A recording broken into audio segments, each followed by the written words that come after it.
Some companies are testing a 4-day work week to see if it makes employees more productive. A New Zealand estate planning company had more than 240 workers try a 4-day work week, 32-hour work week. In less than 2 months, the employees maintained job performance levels, but reported having less stress and a 24% improvement in their work-life balance. Several large companies in the U.S., such as Deloitte, KPMG, and Ryan, already offer 4-day work weeks. Derek Thompson is a senior editor who writes about workplace issues for the Atlantic magazine. Welcome and good morning. Good morning. So is this a niche thing, or can this really be something that companies across the board could try? I think when you look at this or any other work entrepreneurial policy, it's important to remember what work is. And work is three things. Work is money, it's product, and it's meaning.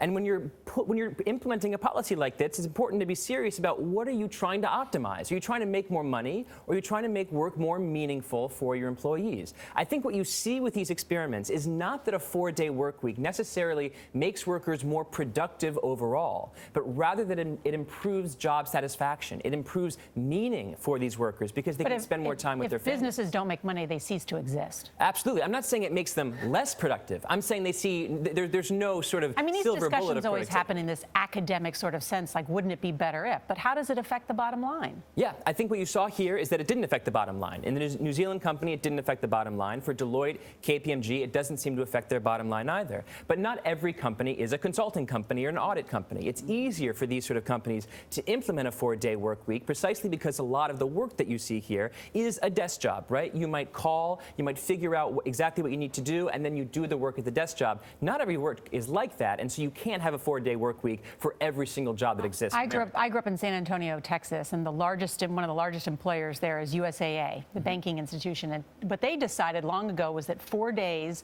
would be good, and then do 10, 11 hours a day, and that way people would spend less time commuting back and forth. And for banking, some people would work Monday through Thursday, some people would work Tuesday through Saturday.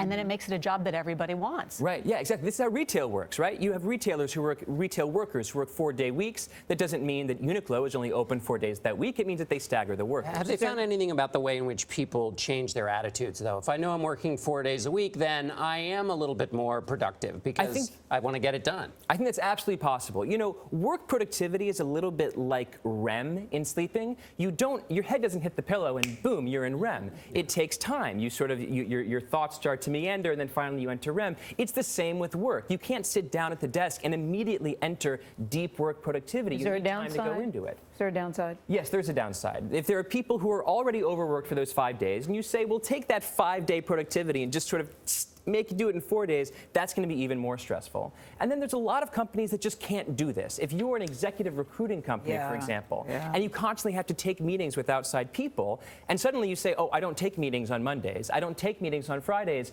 well, that's really frustrating to the very people you're trying to recruit.